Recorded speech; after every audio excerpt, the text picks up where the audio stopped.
الشيطان الرجيم بسم الله الرحمن الرحيم وكيف تأخذونه وقد أفضى بعضكم إلى بعض وأخذن منكم ميثاقا غليظا۔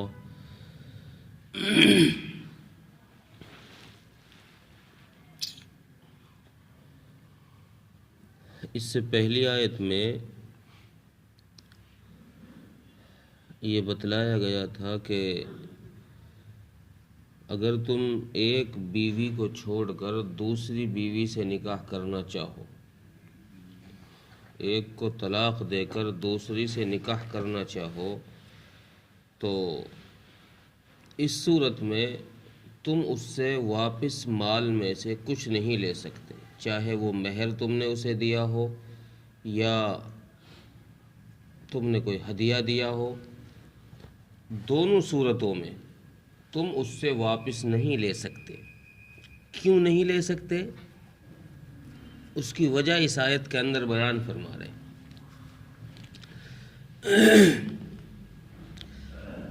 کہ اس لیے نہیں لے سکتے کہ تم نے ان کے ساتھ قد افضا بعضکم الی بعض، امام شافعی رحمۃ اللہ علیہ نے اس افضا کا ترجمہ کیا ہے صحبت کے ساتھ، کہ تم نے ان عورتوں کے ساتھ جن سے تم نے نکاح کیا ہے، اس بیوی کے ساتھ تم نے بے حجابی کی ہے، بے حجابی کی حالت میں تم اس کے پاس گئے ہو، یعنی تم نے اس سے صحبت کی ہے۔ جب تم نے اتنا بڑا کام کیا ہے کہ جس کو اللہ تبارک و تعالیٰ نے نکاح کے ذریعے سے تمہارے لیے حلال کیا گیا تھا، اور نکاح کے وقت میں جو ان عورتوں کا حق تم پر تھا، یعنی نان و نفقہ اور مہر، وہ سب لوگوں کے سامنے تم نے دیا تھا۔ وَأَخَذْنَ مِنْكُمْ مِيثَاقًا غَلِيظًا، ایک بہت بڑا عہد ان عورتوں نے مجمع کے سامنے لیا ہے۔ اب یہاں ایک چیز ہے مہر۔ اب وہ مہر واجب کب ہوتا ہے؟ اس کا پورا دینا اور یا آدھا دینا،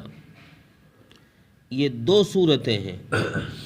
امام شافعی رحمۃ اللہ علیہ کے نزدیک تو اگر عورت کے ساتھ جماع نہ کیا،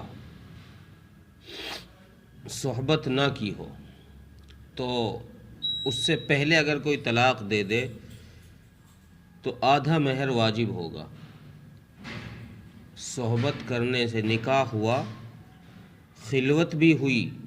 یعنی تنہائی میں ایک کمرے میں رہے بھی کچھ دیر، اور پھر اس سے جماع نہیں کیا، صحبت نہیں کی، تو اس صورت میں امام شافعی رحمۃ اللہ علیہ کے نزدیک آدھا مہر واجب ہوگا۔ لیکن امام اعظم ابو حنیفہ رحمۃ اللہ علیہ، یعنی ہمارے امام، اور امام احمد رحمۃ اللہ علیہ، ان دو کا قول یہ ہے کہ اگر خلوت صحیحہ ہو گئی،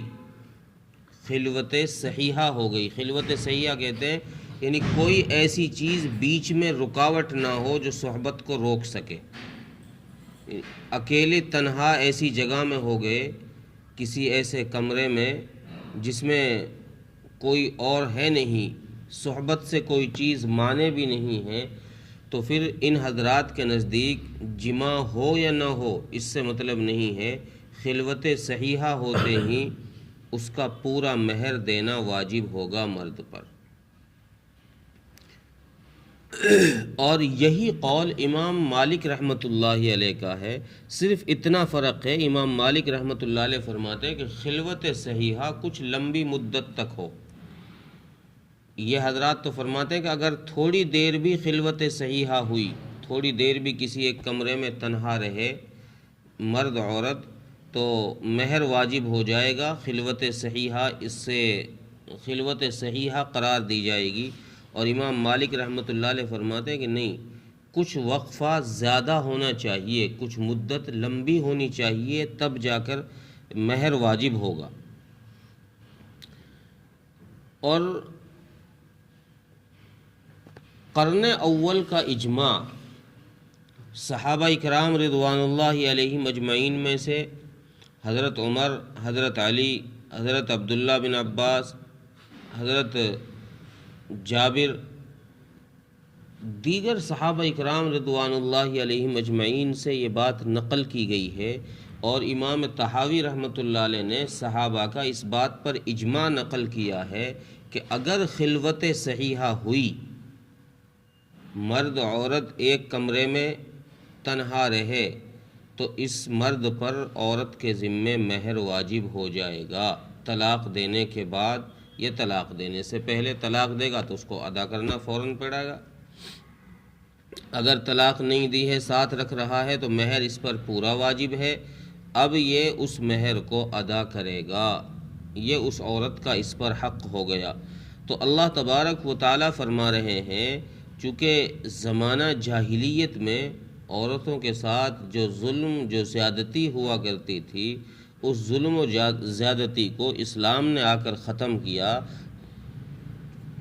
تو اللہ تبارک و تعالیٰ فرما رہے ہیں کہ تمہیں کیسے حق پہنچتا ہے یہ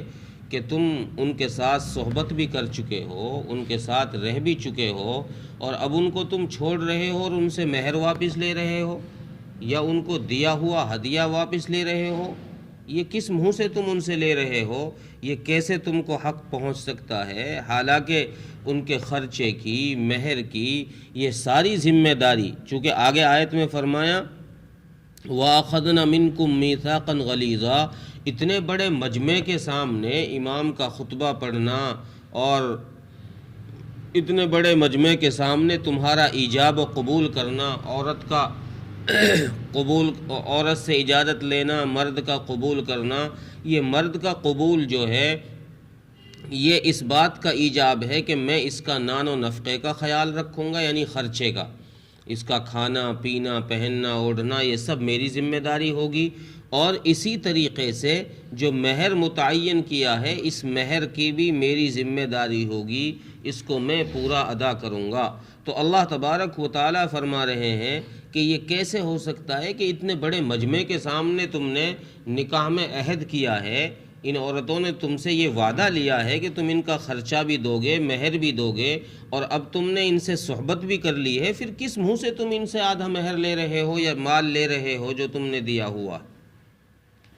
تو اللہ تبارک و تعالیٰ نے اس کی اجازت قطعاً نہیں دی ہے، اور فرمایا کہ تمہیں یہ اجازت نہیں ہے، جو عورت کو دے دیا مہر وہ اس کا، جو اس کو خرچہ دے دیا وہ اس کا، جو ہدیہ دے دیا وہ اس کا۔ اب اگر تم کوئی اور عورت سے نکاح کرنا چاہ رہے ہو اور تم اس کو طلاق دینا چاہ رہے ہو، تو طلاق کے عوض اس سے تم کوئی مال نہیں لے سکتے، جو مال اس کو دے دیا وہ اس کا، وہ لے کر جائے گی۔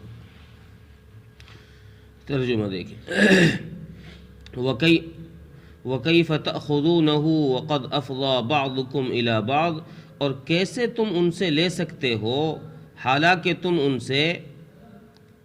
صحبت بھی کر چکے ہو۔ یہ ترجمہ یوں کر لیجئے، حالانکہ تم ان کے پاس بے حجابی کی حالت میں پہنچ چکے ہو۔ وَأَخَذْنَ مِنْكُمْ مِيثَاقًا غَلِيظًا، اور وہ تم سے ایک مضبوط عہد لے چکی ہیں، یعنی وہی نکاح کی طرف اشارہ ہے کہ ان عورتوں نے بھی تم سے نکاح کے وقت میں ایک مضبوط عہد سب کے سامنے لے لیا۔ اللہ تعالیٰ عمل کی توفیق عطا فرمائے۔